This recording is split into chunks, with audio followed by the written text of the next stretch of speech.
Dalam sejarah pun tokoh-tokoh besar itu diilhami oleh Alkitab. Saya berikan contoh.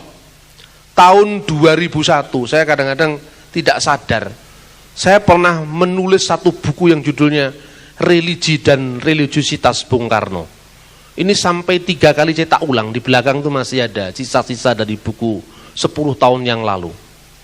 Buku ini mendapat sambutan dari tokoh-tokoh besar. Waktu itu mulai Presiden Abdurrahman Wahid, Mas Guruh Soekarno, Profesor Dr. Said Agil Sirat, Dr. T.H. Sumartana, Sri Sultan Hamengkubuwono ke-10 yang sekarang diganggu SBY, Dr. Andes Cornelis Lehe, Profesor Ahmad Syafi'i Ma'arif, Ketua PP Muhammadiyah saat itu. Kemudian dari Romo Ismartono Katolik, Permadi dari tokoh kepercayaan, Profesor Dr. Jalaluddin Rahmat dari intelektual Syiah. Saya kadang-kadang mikir, kok waktu itu saya serius sekali bikin kayak begini. Apa yang sesungguhnya waktu melatar belakangnya saya menulis buku ini dulu? Karena Bung Karno itu secara formal kan tokoh Islam. Tapi coba, ketika diberikan gelar doktor honoris causa dalam bidang ilmu tauhid, yang keluar dari mulutnya bukan Al-Quran tapi Injil. Ini kan aneh.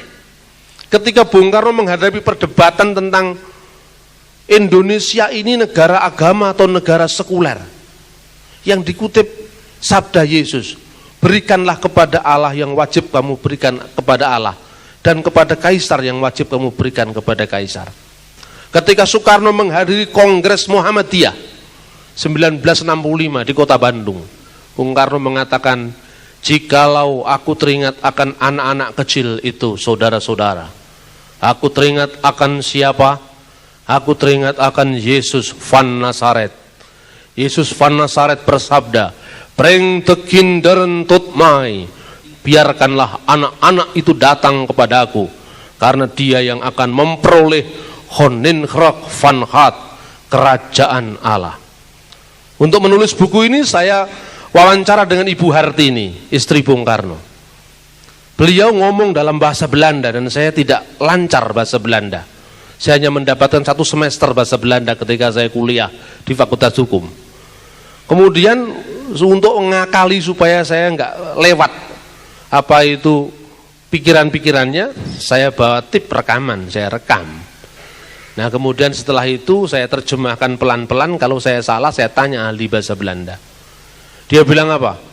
Ketika Bung Karno mengumumkan pentingnya kerja keras bagi rakyat Indonesia, dia mengatakan, saya ingatkan kepada saudara-saudara, bangsa Indonesia ini bukan bangsa tempe, tapi bangsa elang Raja Wali. Saya membaca tadi malam dari Spreuken van Salomon. Apa itu Spreuken van Salomon? Amsal Salomo. Dia mengatakan apa? Hatot demir, pergi belajarlah kepada semut. Nah, coba bayangkan. Luar biasa.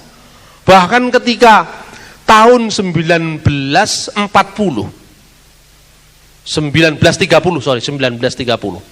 Bung Karno itu menjadi seorang pesakitan diadili di pengadilan kolonial Bandung, Landrat Bandung.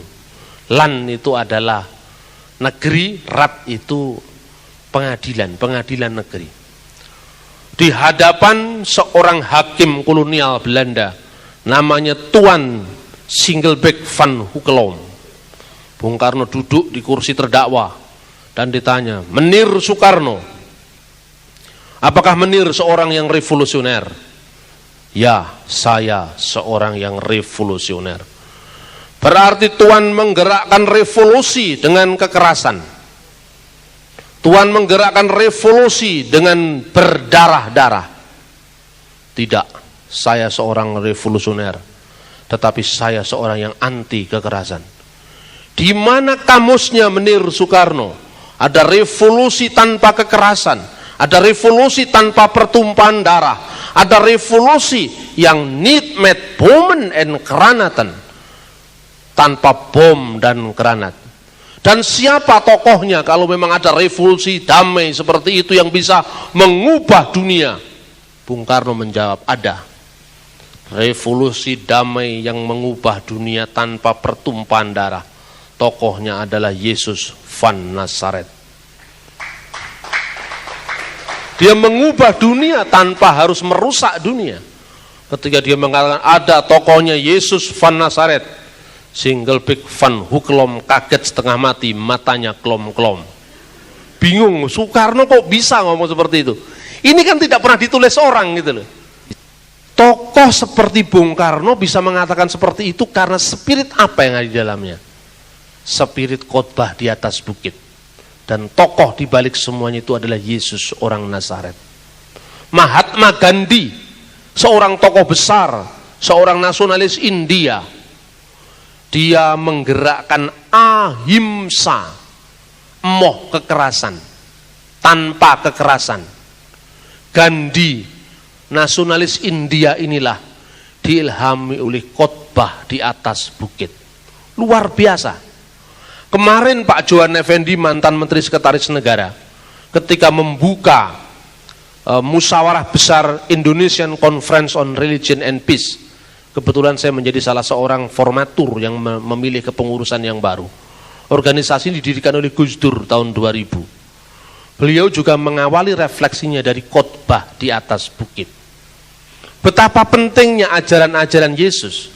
Tanpa agama Kristen pun Yesus menjadi tokoh dunia. Tetapi kalau tidak ada Yesus, agama Kristen tidak ada. Amin.